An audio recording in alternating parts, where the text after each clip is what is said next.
I checked my GPS coordinates for the third time in 10 minutes. We were definitely 30 kilometers off our planned route, but the storm hadn't given us much choice. The rain hammered down through the canopy above us, and I could hear thunder rolling across the forest every few seconds. "Raphael, we need to find shelter soon," Marta called out, wiping water from her face. "This equipment won't last much longer in this weather." I nodded and scanned the area ahead. The forest was thick here, mostly cecropia and mahogany with some massive kapok trees scattered throughout. One of those kapoks had come down recently, probably during the last big storm a few weeks back. The root system had pulled up a section of earth about 15 meters across. "Over there," I said, pointing toward the fallen tree. "We can set up under the root ball until this passes." Kojo was already heading that direction with his pack. "Looks like good cover," he said. We made our way through the undergrowth, stepping over fallen branches and avoiding the deeper puddles. The root ball was massive, maybe 8 meters high where it had torn out of the ground. But as we got closer, I noticed something that made me stop. "Hold up," I said, pulling out my flashlight. Where the roots had pulled away from the earth, I could see stone. Not natural rock formations, but worked stone. Flat surfaces with clean edges. Singh came up beside me and crouched down near the exposed area. "That's definitely artificial," he said. "Look at the joint lines." I played my light across the surface. The stones were fitted together with precision, and I could see what looked like mortar or some kind of sealant between them. This wasn't random construction either. There was a clear pattern to the layout. "Beatrice, get the radio," I said. "We need to report this find." She pulled out the satellite radio and tried to raise our base camp. Static filled the air for about 30 seconds before she shook her head. Nothing. The storm's blocking everything. Valentina had moved around to the other side of the exposed area. "Raphael, you need to see this," she called out. I walked over to where she was standing. The fallen tree had revealed more than just a wall. There was an opening, a rectangular space that dropped down into darkness. "It's a courtyard," I said, studying the edges. "Or maybe an entrance to something larger." The opening was about 4 meters by 6 meters with stone steps leading down into the darkness. The walls were made of the same fitted stone we'd seen on the surface, and I could make out what looked like carved details along the edges. Kojo leaned over the opening with his own flashlight. "I can see the bottom. Maybe 3 meters down, there's more stonework down there." I checked my watch. It was 2:30 in the afternoon, but the storm had made everything dark as evening. We had maybe 4 hours of decent light left, assuming the weather cleared. "We're going down," I said, "but we do this properly. Anchored lines, full safety protocols." Marta unpacked the climbing gear while I set up anchor points using the exposed roots. The tree was solid enough to support our weight, and the root system gave us multiple attachment points. "I'll go first," I said, clipping into the rope system. "Kojo, you're second. Everyone else follows after we confirm it's safe." I rappelled down into the opening, my boots touching stone after about 3 meters. My flashlight beam revealed a paved courtyard with geometric patterns worked into the stone. The walls rose up on all sides, but I could see doorways leading off in multiple directions. "Clear," I called up. "Send down the equipment." Kojo came down next, followed by the others. Within 10 minutes, our entire team was standing in the courtyard with our gear spread out around us. I knelt down and examined the pavement more closely. The stones were fitted together without mortar, but there was something else between the joints, a dark, resinous material that had hardened over time. "This is resin," I said, scraping at it with my knife. "Probably tree sap that's been processed somehow." Marta was examining the walls. "The construction technique is consistent with pre-Columbian work," she said, "but I've never seen resin used as a sealant like this." Singh had found pottery fragments near one of the doorways. "These look like water vessels," he said, holding up a curved piece. "And there's more over here." I walked over to examine the pottery. The fragments were well made, with decorative patterns that matched styles I'd seen in other regional sites. But the quantity was unusual. There were dozens of pieces scattered around this one area. "Valentina, what do you make of these patterns?" I asked, pointing to the geometric designs in the pavement. She studied them for several minutes, taking measurements with her tape measure. "They're similar to the geoglyphs we documented last year near Acre," she said. "Same proportional relationships, same angular orientations." That was significant. The geoglyphs were massive earthworks that could only be properly seen from the air. Finding the same patterns here, worked into stone pavement, suggested this site was connected to a much larger cultural system. Beatrice had been exploring the perimeter of the courtyard. "Raphael, there are multiple passages leading out of here," she said. "At least 6 different directions."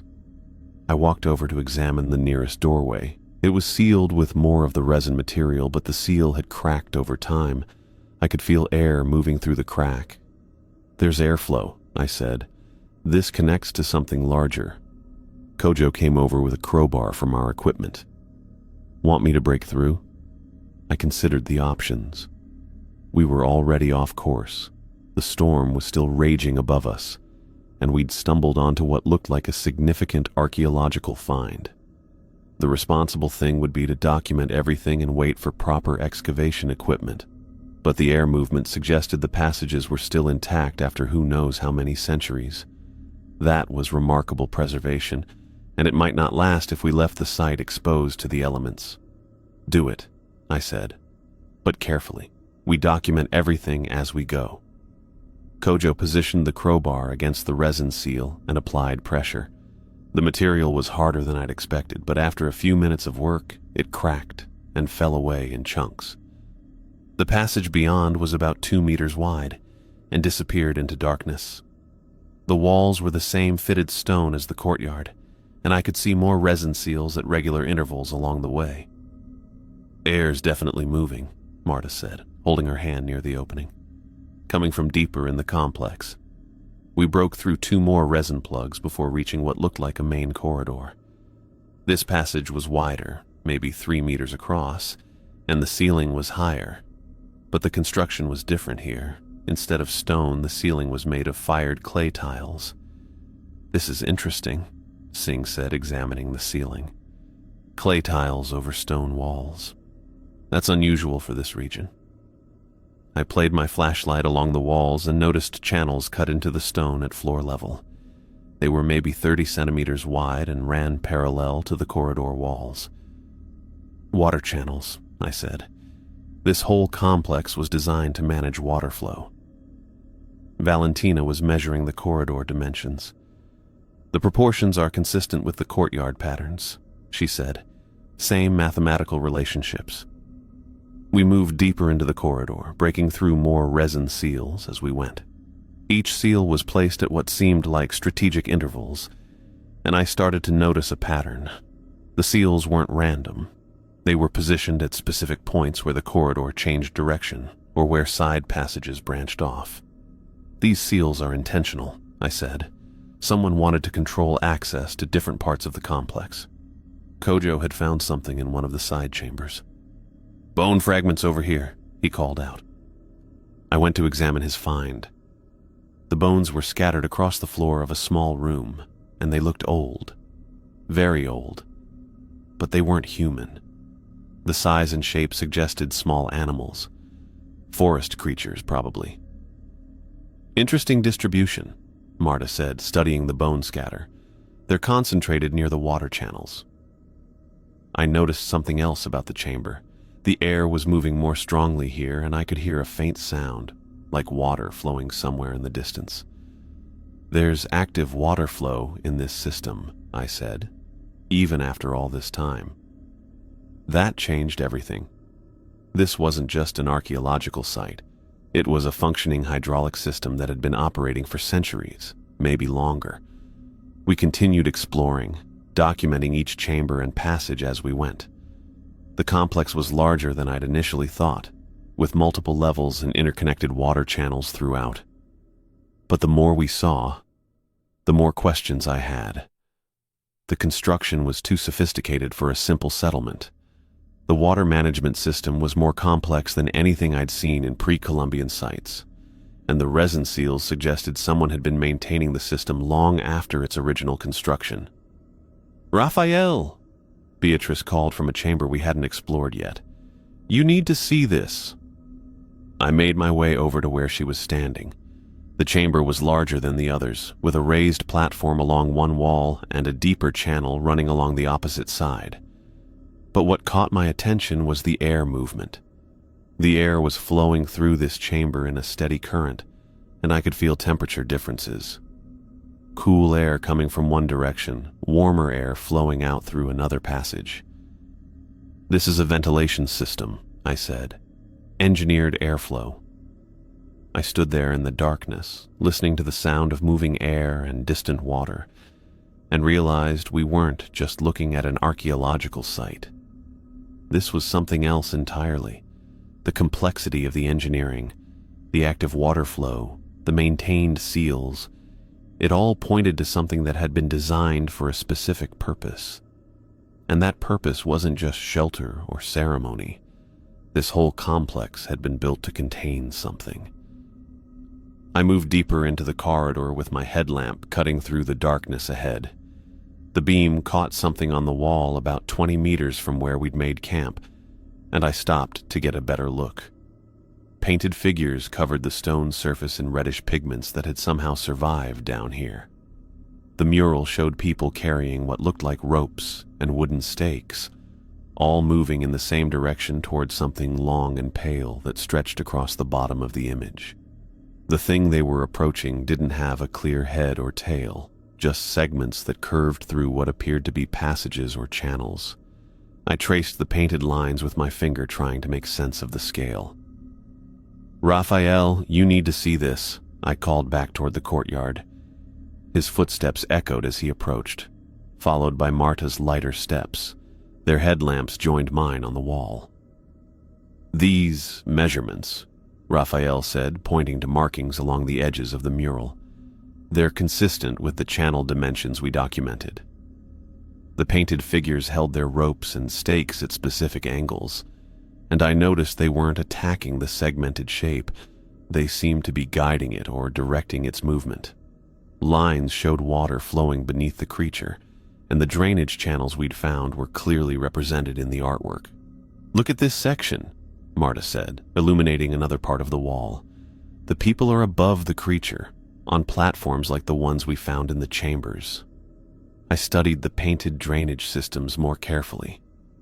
They matched exactly what we'd mapped so far, but the mural showed additional channels extending much further into the complex than we'd explored. The scale measurements were marked in what looked like body lengths, arms, hands, feet, giving us a reference for the actual size of whatever this thing was supposed to be. "It's showing us the whole system," I realized, "not just what we've seen." Raphael was already sketching the layout in his notebook, copying the measurements and channel routes. The mural covered nearly 10 meters of wall space, and every section showed the same pattern: people positioned above the creature, water flowing below, and those ropes and stakes being used to control or direct movement. We continued along the corridor, finding more painted sections that showed different views of the same process. The artwork was sophisticated, with careful attention to proportions and engineering details. These weren't ceremonial images. They were technical diagrams showing how to operate the complex. "The first drain is just ahead," Marta said, her light picking out the channel we'd noted earlier. I approached the opening carefully. The stone tiles around the drain were different from the rest of the floor, darker and fitted more precisely. When I knelt down to examine them, I could feel air movement coming up through the gaps. "There's definitely airflow," I reported. "Something's moving down there." Marta stepped onto the tiles to get a better angle with her light. The moment her weight hit the stone, the tiles pressed down about 2 centimeters with a soft grinding sound. Air rushed up through the gaps around the drain opening, carrying a musty smell that reminded me of wet limestone. Raphael's headlamp flickered once, then steadied. He tapped it with his palm, frowning. "Battery should be good for another 8 hours," he muttered. We moved to the second drain, about 15 meters further along the corridor. This one was larger, with a more complex arrangement of fitted stones around the opening. The tiles here were arranged in a spiral pattern leading down to the central drain. When Marta stepped onto these tiles, they also depressed under her weight. But this time the air that came up carried a different smell, metallic and sharp. I breathed it in and immediately tasted iron and salt on my tongue, like I'd bitten the inside of my cheek. "That's not limestone," I said, spitting to clear the taste. Raphael's light flickered again, this time staying dim for several seconds before brightening. He switched it off and back on, testing the connection. "We should head back," Marta suggested. "Set up properly for the night." We returned to the courtyard where Valentina, Beatriz, and Singh had arranged our gear.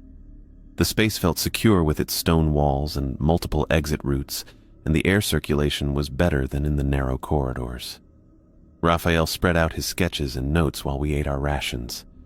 The measurements from the murals suggested the complex extended much deeper than we'd explored, with multiple levels connected by the drainage system. "Tomorrow we'll map the northern section," he decided. "Valentina and I will take the main corridor deeper, while you and Marta work on the side passages." As darkness settled over the complex, the sounds changed. During the day, we'd heard mostly our own movements and voices echoing off the stone. Now, with everyone quiet and the surface world far above us, other noises became apparent. Water was definitely moving somewhere in the complex.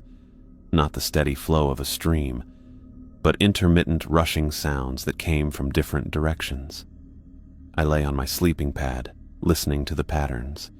The sounds came in pulses, a rush of water, then silence for maybe 30 seconds, then another rush from a slightly different location. I started timing the intervals with my watch, trying to find a pattern. Rush from the east corridor, silence for 28 seconds. Rush from the north passage, silence for 32 seconds. Rush from the east again, but closer this time. The intervals weren't quite regular enough to be mechanical, but they weren't random either. Something was causing the water to move in those specific patterns, and whatever it was seemed to be active throughout the complex. Air pulses accompanied the water sounds.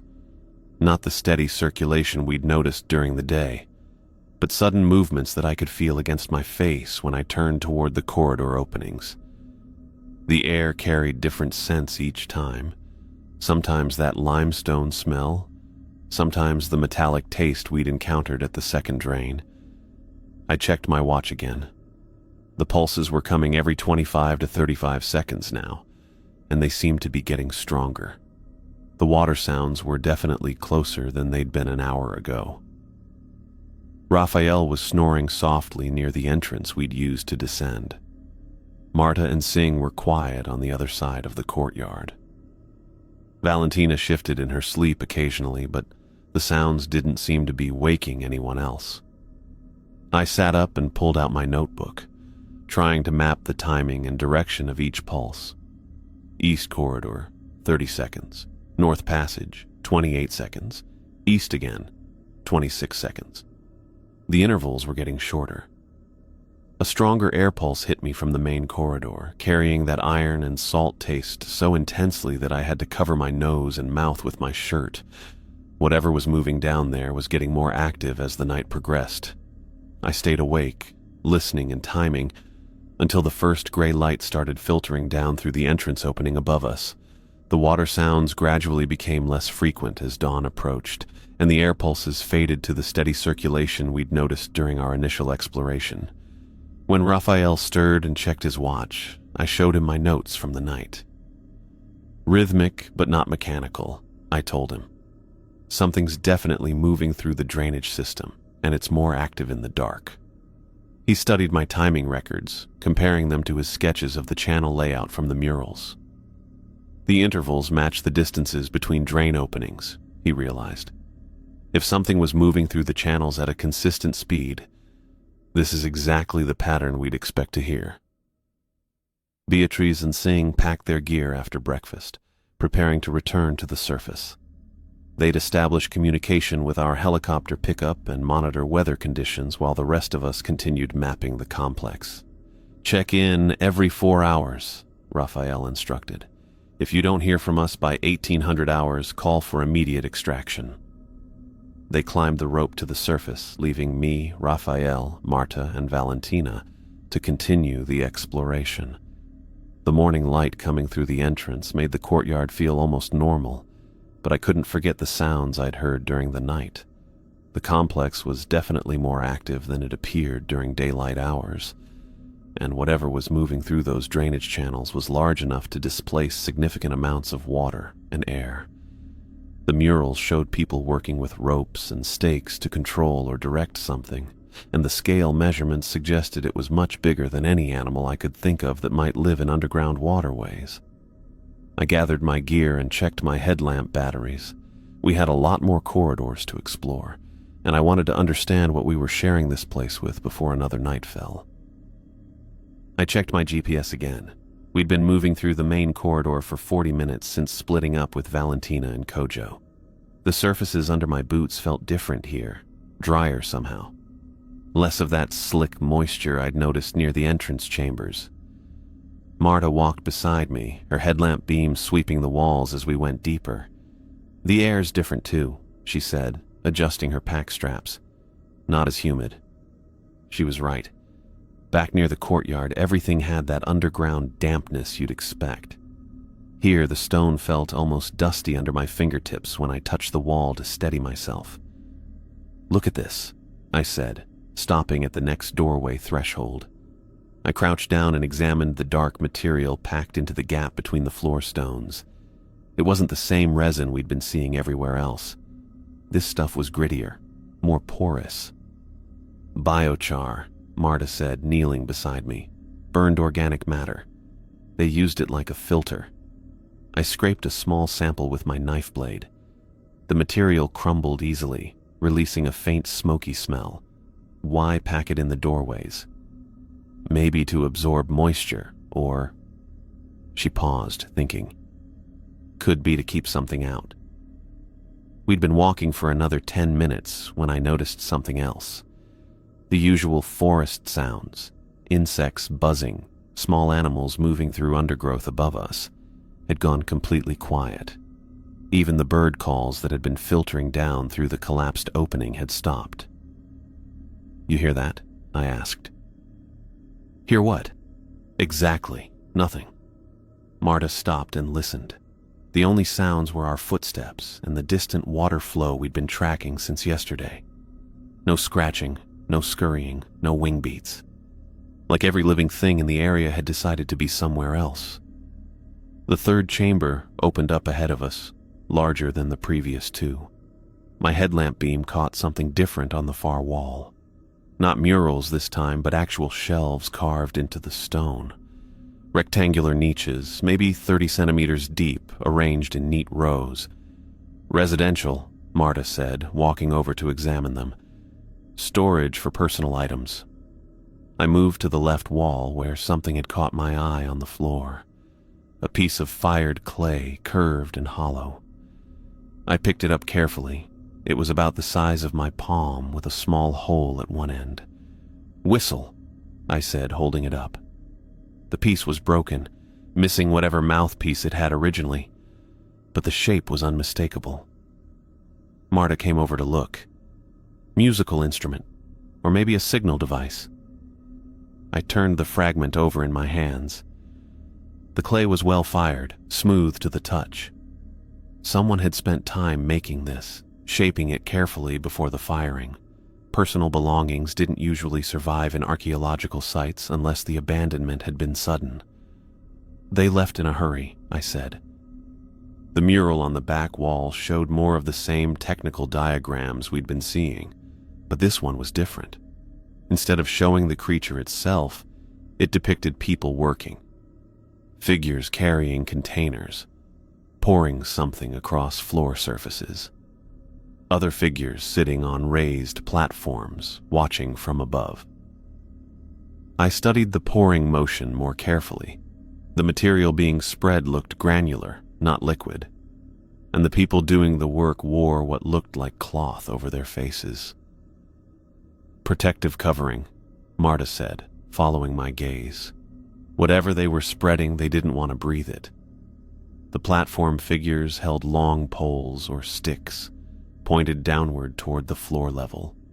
Supervisors, maybe, or guards making sure the work got done properly. I was sketching the mural layout in my notebook when the scream echoed through the complex. Human. Definitely human. And close. I dropped the notebook and ran toward the sound, Marta right behind me.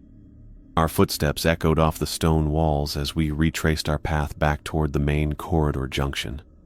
The scream had come from the north, where Valentina and Kojo were supposed to be mapping. "Kojo!" I shouted, my voice bouncing off the walls. No answer. We reached the junction, and I turned north, following the passage Valentina and Kojo had taken that morning. My headlamp beam swept back and forth as I ran, looking for any sign of them. 50 meters down the corridor, I found it. A backpack lay torn open against the wall, its contents scattered across the stone floor. I recognized the blue fabric immediately. Kojo's pack. The shoulder straps had been ripped clean off, and deep gouges ran through the main compartment. "Jesus," Marta whispered behind me. I knelt beside the pack and examined the damage. Whatever had done this had incredible strength. The fabric wasn't just torn, it was shredded, like something with multiple sharp edges had grabbed it and twisted. Blood spattered the wall above the pack. Not a lot, but enough to see clearly in the headlamp beam. Dark red drops that had run down the stone before drying. "Kojo!" I called again, louder this time. My voice echoed down the corridor and faded to silence. I followed the blood trail with my light. It led away from the scattered pack toward a depression in the floor about 3 meters ahead. As I got closer, I could see the depression wasn't natural. It was another channel, like the drainage system we'd been documenting, but this one was active. Water flowed through it, maybe ankle deep, moving steadily toward the main complex. The blood trail ended at the channel edge. I moved closer and aimed my flashlight down into the flowing water. The beam penetrated maybe 2 meters before the tunnel curved and disappeared into darkness. The water moved fast enough to create small ripples against the channel sides. Something pale shifted in the water near the edge of my light beam. I leaned forward, trying to get a better angle with the flashlight. The pale shape moved again, not floating with the current, but moving against it. Segmented, like sections of a massive earthworm, but much larger. Each segment was maybe the width of my torso, and they flexed independently as the thing moved through the water. The segments disappeared around the curve, following the water flow deeper into the complex. I knelt beside the channel where we'd lost Kojo's trail and pulled out my measuring tape.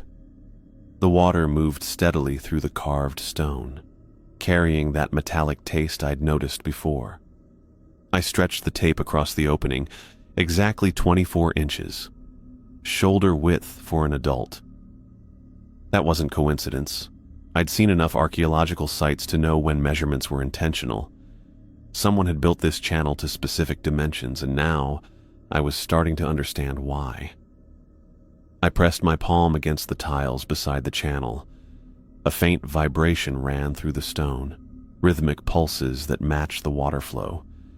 I pulled out my grease pencil and marked the wall where the vibrations felt strongest. 3 small X marks, about 6 inches apart. "Marta," I called softly. She was examining the blood spatters again, trying to piece together what had happened to Kojo. "What did you find?" "The channel width. It's exact 24 inches. And there's something moving under these tiles." She came over and put her hand where I'd marked the wall. Her eyes widened. "That's not water flow. Something's pressing against the underside." I stood and checked my watch. We'd been down here for 3 hours since splitting up with Valentina. She should have returned from mapping the northern section by now. "Valentina," I called toward the passage where she'd gone. My voice echoed off the stone walls, but no answer came back. Marta and I exchanged looks. 2 team members missing now. I pulled out my radio and tried reaching Beatrice on the surface. Static filled the channel for 10 seconds before I heard her voice, faint and broken. Raphael, can barely. Storm getting worse. Beatrice, we need immediate extraction. 2 team members missing. Repeat, immediate extraction. More static. Then nothing. I tried again. Dead air. Radio's gone, I told Marta. We're on our own. I opened my notebook and wrote down the facts. Kojo Williams, missing. Blood evidence at drainage channel. Backpack destroyed. Valentina Cruz, missing. Northern Passage. No blood found. Time, 15:45 hours. Marta watched me write. What do we do now? We figure out what this place really is. I'd been thinking about it wrong from the start. This wasn't just a settlement or ceremonial site. The channels, the measurements, the way everything connected. It was designed for something specific. We spent the next hour moving through every chamber we could reach safely. I documented the pattern that emerged. Each room had a strip of different material running across the floor. Not stone like the rest, but something that felt drier, grittier under my boots. On one side of each strip sat a raised platform. On the other side, a drain opening. The strips were always the same width, about 4 feet. Always positioned between the platform and the drain. Always made of that different material that didn't hold moisture like the surrounding stone. It's a barrier system, I told Marta as we stood in the 5th chamber. Look at the wear patterns on the platforms. People stood there regularly. And these strips, they're not just decorative. They're functional. Marta knelt and scraped at the strip material with her knife. It's like compressed charcoal mixed with something else. Absorbs moisture. I was starting to see the logic. The city hadn't been built around the water system. It had been built to control movement around something that used the water system. The platforms kept people elevated and dry. The strips created boundaries that something couldn't cross. But what kind of something? We found the answer in the 6th chamber, near what looked like a ventilation shaft. The mural here was different from the others, painted from above, like a bird's eye view. It showed the creature. Not from the side like the other paintings, but looking down from overhead. Rings of pale muscle, each segment as wide as a person's torso, spiraling in a tight coil toward a drain opening. No head visible, no face, just rings of flesh that moved independently, flexing and contracting as the thing pushed itself through the channels. The people in this mural carried hooks and pikes, but they weren't aiming at any specific target. They were just trying to direct movement, to push the creature toward the drains and away from the platforms. Because there was no head to target, no brain to damage, just rings of muscle that could regenerate, that could keep moving even if you cut pieces away. I stared at the painting and felt something cold settle in my stomach. The vibrations under the tiles weren't random. They were the creature testing the barriers, learning where it could and couldn't go. And we'd broken the resin seals. We'd opened passages that were meant to stay closed. I marked the ventilation shaft location in my notebook and measured the chamber dimensions. The mathematical relationships Valentina had found weren't just aesthetic. They were engineering specifications.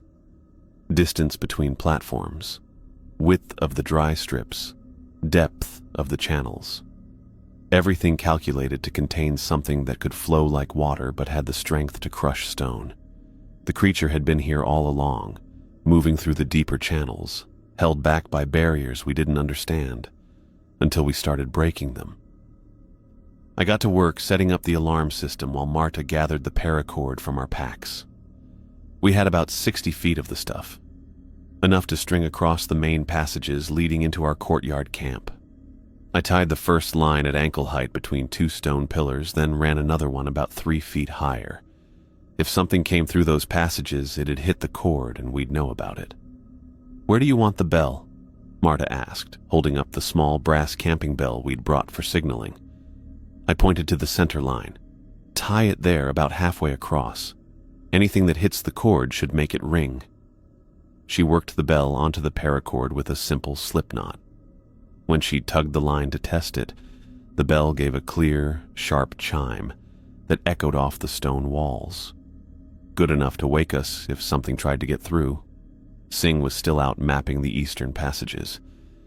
He'd been gone since late afternoon, and the light filtering down through the collapsed tree opening was getting dim. I checked my watch, almost 7:30. We'd agreed on check-ins every 2 hours, and his last one had been at 5:15. "Think he's okay out there?" Marta asked, settling down on one of the raised platforms we'd claimed as our sleeping area. "He knows these passages better than any of us now," I said, probably just being thorough. But I was starting to worry. Singh was methodical, sure, but he was also punctual. Missing a check-in wasn't like him. I sat down on my platform and pulled out my notebook to review what we'd learned. The pattern was becoming clearer. Every chamber had the same basic layout. Raised platform on one side, drainage channel on the other, and between them a strip of that compressed charcoal material.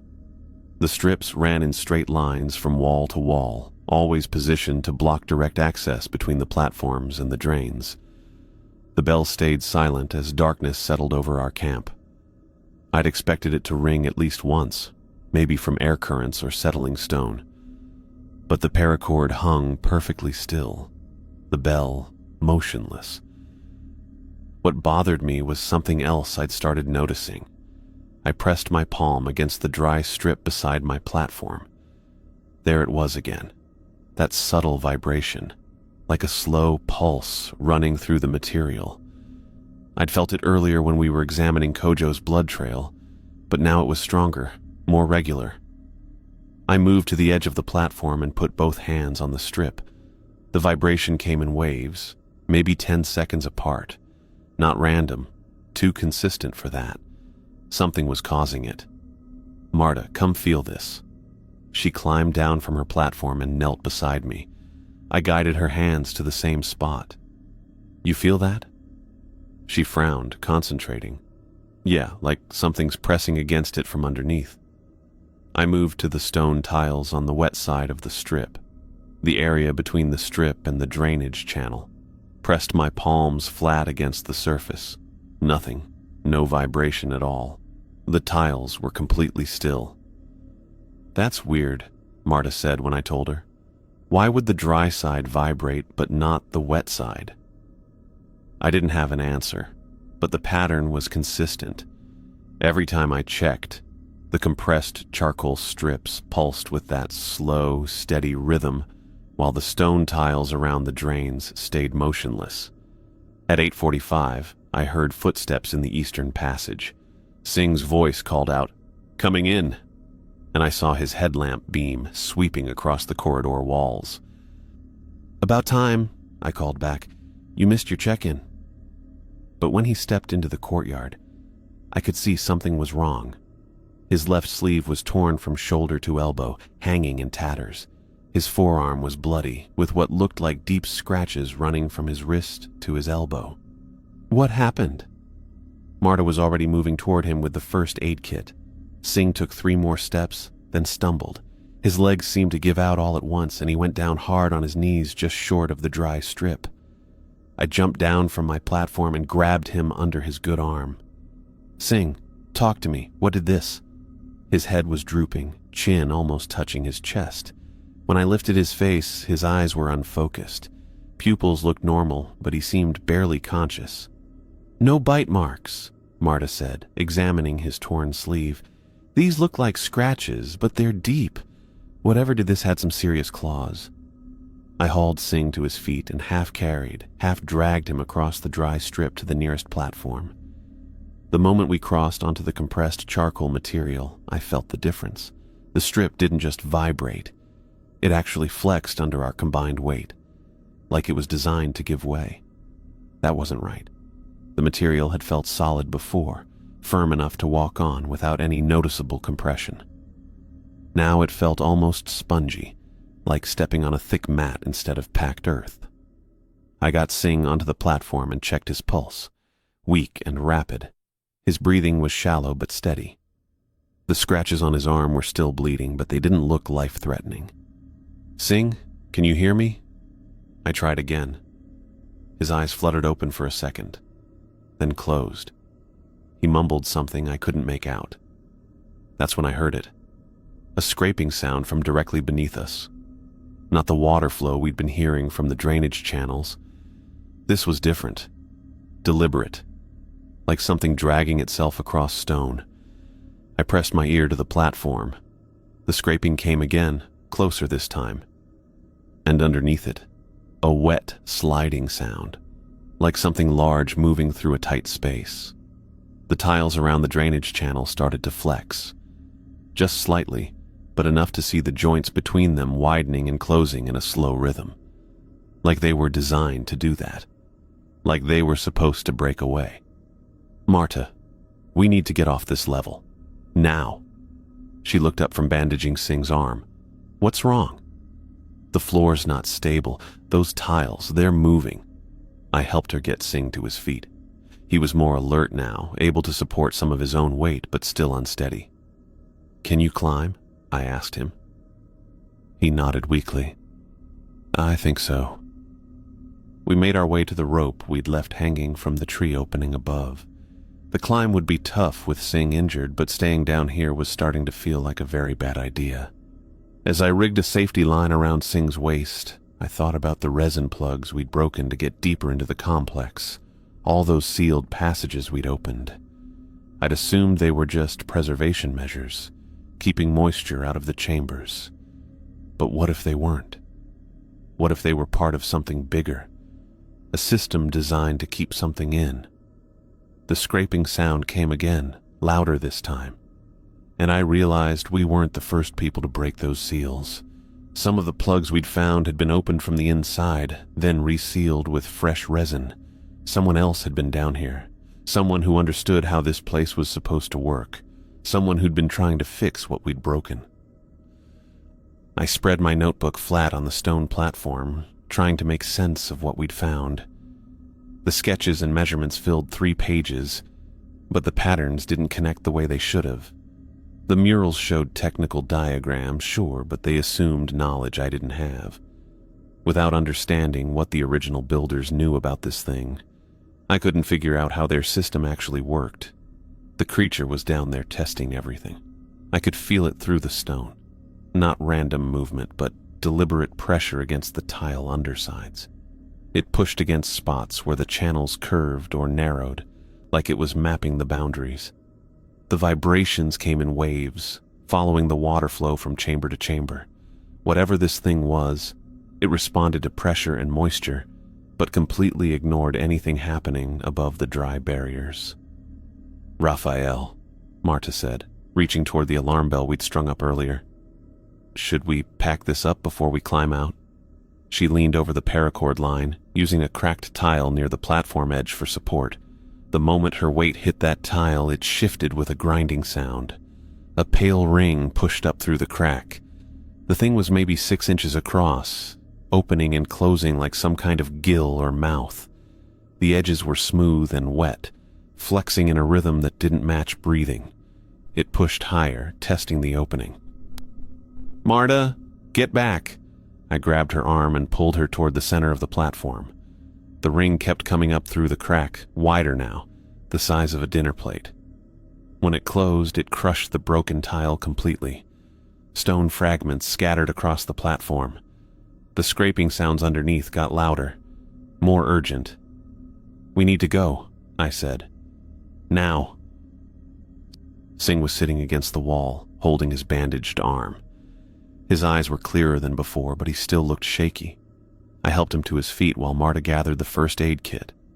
The treefall opening above us groaned. Rain had been pouring in for hours, and the exposed roots were shifting under the weight of all that water. Mud and debris started falling through the opening in chunks. "The entrance is collapsing," Marta said. Water poured down the rope in a steady stream.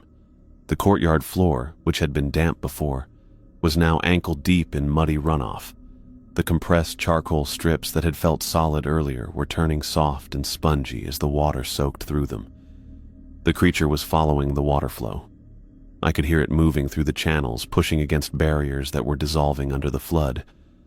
The dry strips that had kept us safe were becoming useless. "Move," I said.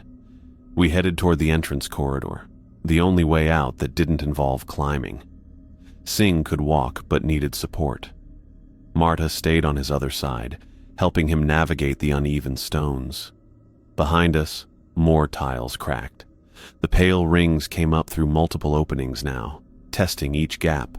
Water rushed into chambers we hadn't even explored yet, carrying the creature's movement with it. I counted headlamps as we moved. Mine, Marta's, Singh's. 3 lights cutting through the darkness of the corridor. We reached the first turn, where the ceiling was lower and the walls narrowed. Singh stumbled, catching himself against the stone. His headlamp flickered and went out. 2 lights left. "Singh, you okay?" He didn't answer. When I turned around, he was gone. Marta's light swept the corridor behind us. Empty stone walls, no sign of where he'd gone or how he'd disappeared so quietly. "Singh," I called. Nothing. I checked my watch.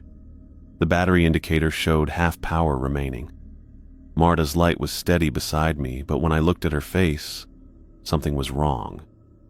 Her eyes were unfocused, staring past me at something I couldn't see. "Marta." She blinked once, then her headlamp went dark. I was alone in the corridor with 1 light, and the sound of water rushing through channels on both sides of the passage. The creature moved with the water, testing every opening, every crack where the barriers had failed. My notebook was still in my hand, pages damp from the rain. All those measurements and sketches, and I still didn't understand what we'd walked into. I stared at my notebook, trying to make sense of the patterns I'd documented over the past few hours.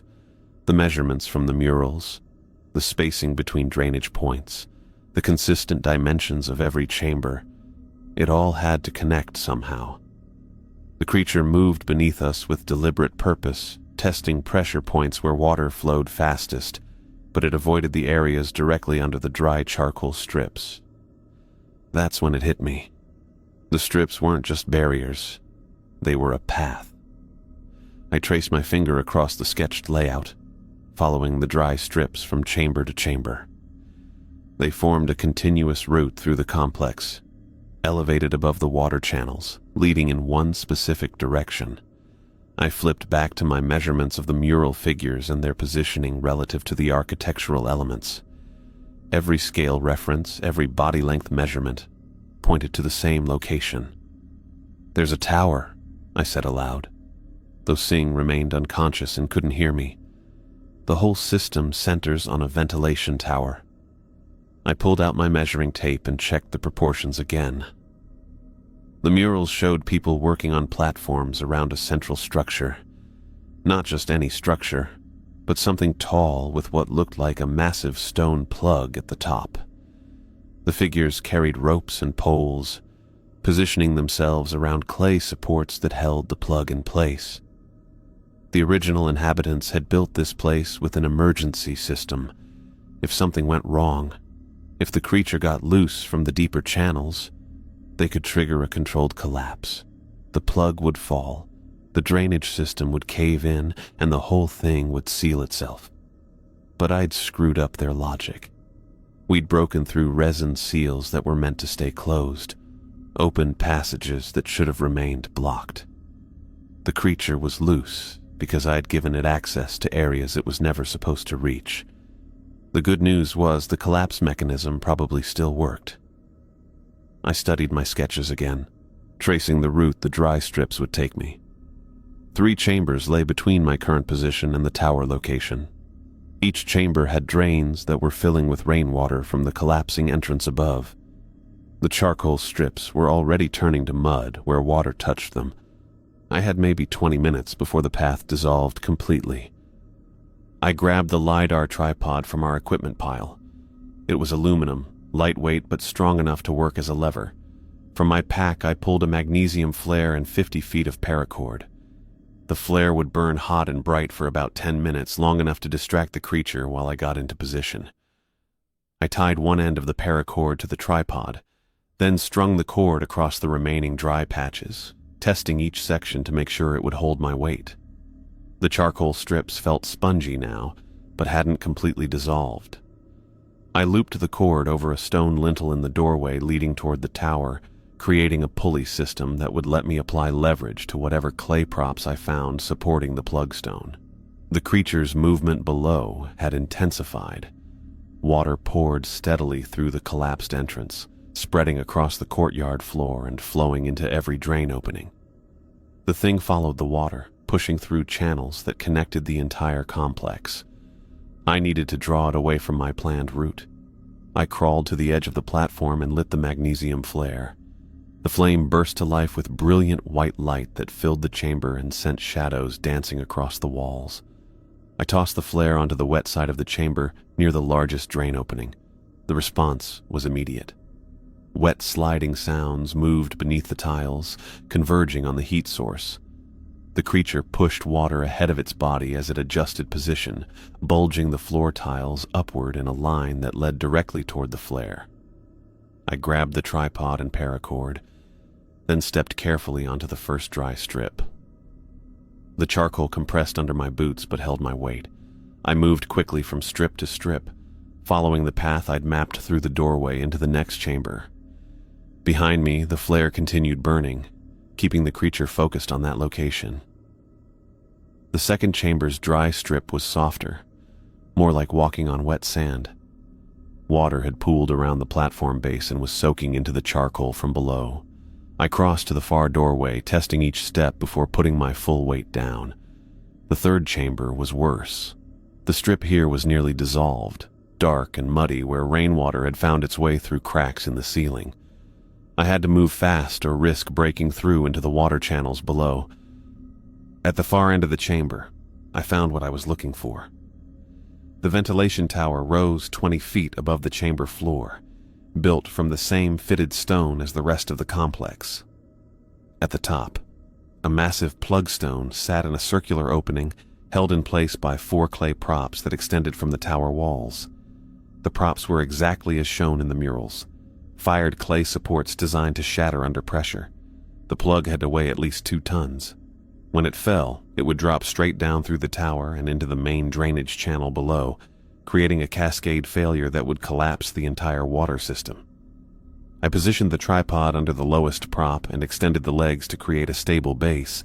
The paracord ran from the tripod over the lintel I'd rigged as a pulley, and back to where I could apply my full body weight as leverage. The flare was starting to dim in the distance. I could hear the creature moving again, testing different routes through the channels as the light faded. I pulled down on the paracord with everything I had. The tripod legs bent under the pressure, and the clay prop shifted slightly in its socket. The plugstone moved just enough to show it wasn't completely locked in place. The flare died completely, plunging the chamber back into the dim glow of my headlamp. Immediately, I felt the floor tiles bulge upward beneath my feet. The creature had adjusted toward my position, following my heat signature now that the brighter source was gone. The creature's movement beneath the tiles shifted toward where the flare had been burning. I could hear wet, sliding sounds getting closer, following the heat signature I'd just given it. The floor bulged upward in a line, moving directly toward my position at the base of the ventilation tower. I grabbed the aluminum tripod and repositioned it under the second clay prop, the one that looked most cracked from my earlier attempt. The paracord was still looped over the stone lintel above, giving me the leverage I needed. I wrapped the cord around my hands and pulled down with everything I had. The tripod legs bent under the pressure, but this time I could feel the clay prop actually moving in its socket. A hairline crack appeared along its length, then spread wider as I kept pulling. The massive plugstone above shifted with a grinding sound that echoed through the chamber. Something pale pushed up through a crack in the tiles right next to my feet. I jerked sideways but kept pulling on the cord. The clay prop split completely with a sharp crack, and suddenly the plugstone dropped about 6 inches before jamming part way in the circular opening. The creature was right beneath me now. I could feel the tiles flexing under my boots as rings of muscle pressed upward, testing the stone. Water started bubbling up through the widening cracks around my feet. I repositioned the tripod under the third prop and looped the paracord over it. This one was thicker than the others, but the plug stone was already loose and putting pressure on all the remaining supports. I threw my full weight onto the cord. The prop held for maybe 3 seconds, then split right down the middle. The plug stone dropped completely, disappearing into the tower opening with a thunderous crash that shook the entire chamber. The sound that followed was like nothing I'd ever heard. Stone grinding against stone, water rushing into voids, and then a cascade of impacts as the collapse spread through the drainage system below. The floor under my feet cracked in a spiderweb pattern, then whole sections of tiles started dropping into the channels underneath. Water poured through the gaps, following the debris down into the collapsing tunnels. I could hear the creature moving with the rushing water, but its movement sounded different now, more frantic, less controlled. The carefully engineered channels were shattering one by one as the weight of the falling plugstone triggered exactly what the ancient builders had designed. Slabs of stone ceiling crashed down into the drainage system. The sound of flowing water changed to a muffled roar as passages filled with rubble. Through the cracks in the floor, I caught glimpses of pale rings trying to push upward, but now they were fighting against tons of collapsed stone instead of just water pressure. One section of the creature's body managed to force its way up through a gap in the rubble about 10 feet away from me. The ring was maybe 8 inches across, opening and closing frantically as it threw chunks of broken tile in all directions. Stone fragments hit the walls around me, but the creature couldn't get enough leverage to push through completely.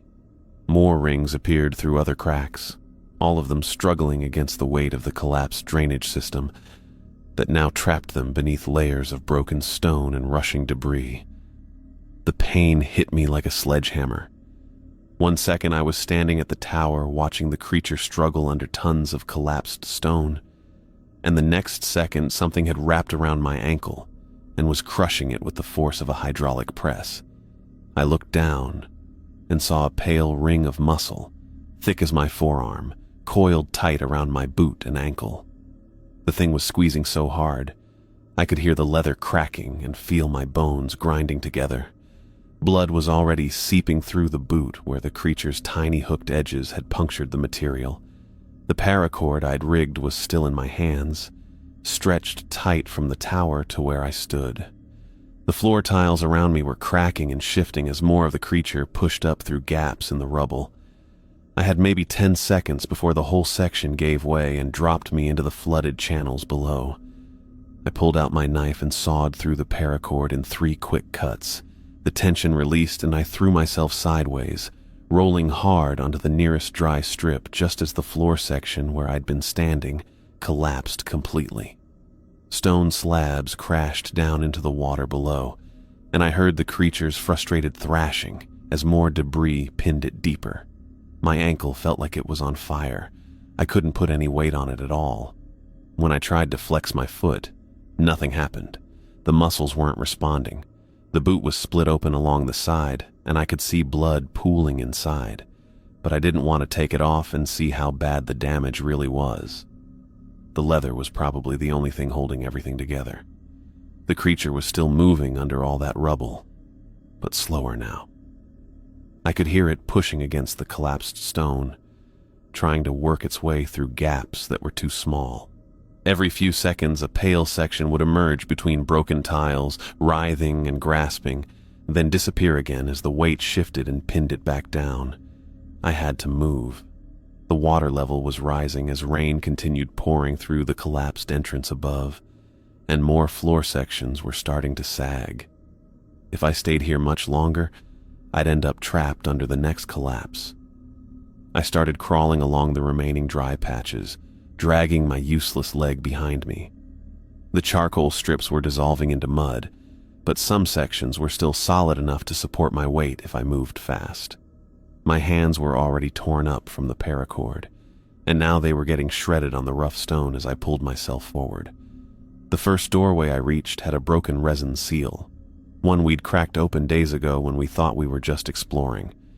I squeezed through the gap, scraping my shoulders on the stone edges. The mural on the far wall was cracked down the middle now, the painted figures split in half by a jagged line that ran from ceiling to floor.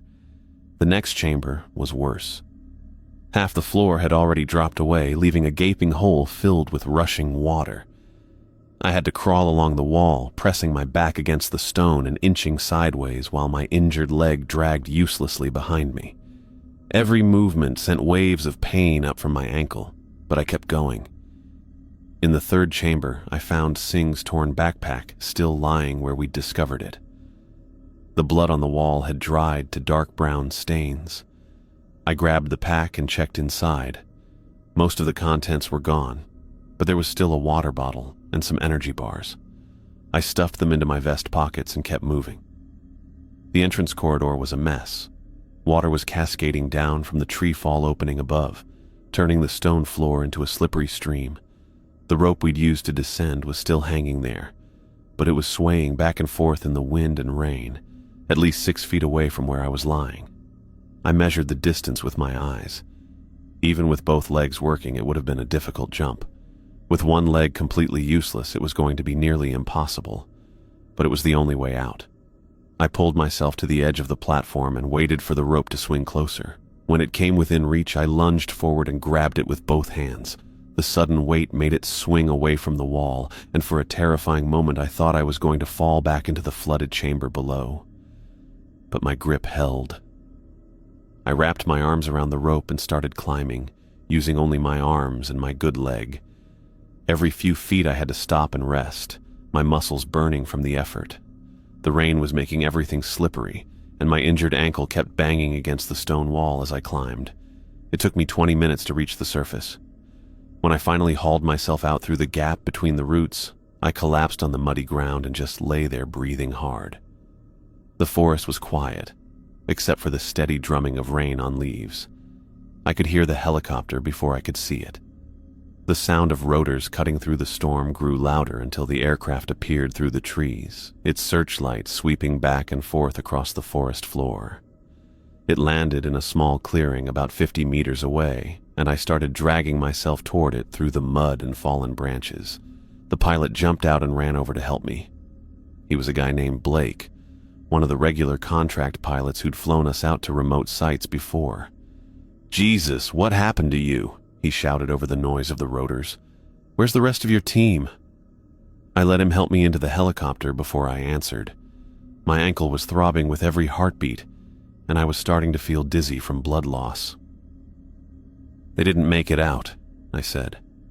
Blake strapped me into the passenger seat and started working on my ankle with the first aid kit. "What do you mean they didn't make it out? Are they still down there?" I pulled out my notebook and opened it to a clean page. My hands were shaking, but I managed to write down all 5 names: Kojo Williams, Marta Santos, Beatrice Reyes, Valentina Cruz, Singh Patel. I stared at the list for a moment, then closed the notebook and put it back in my vest pocket. "The site collapsed," I told Blake. "There's nothing left to recover." He finished bandaging my ankle and got back into the pilot's seat. As we lifted off, I looked down through the rain at the disturbed patch of forest where the entrance had been. You couldn't even tell there was anything down there now, just trees and mud and the sound of water flowing underground. I didn't know how long the plug would hold. The ancient engineers had built their emergency system to contain something, but they'd never planned for it to last forever. Eventually, the creature would find a way through the rubble, or the water would wash away enough debris to create new passages. But for now, the city's defenses had worked exactly as designed. The cost had been my entire team, but the containment was holding.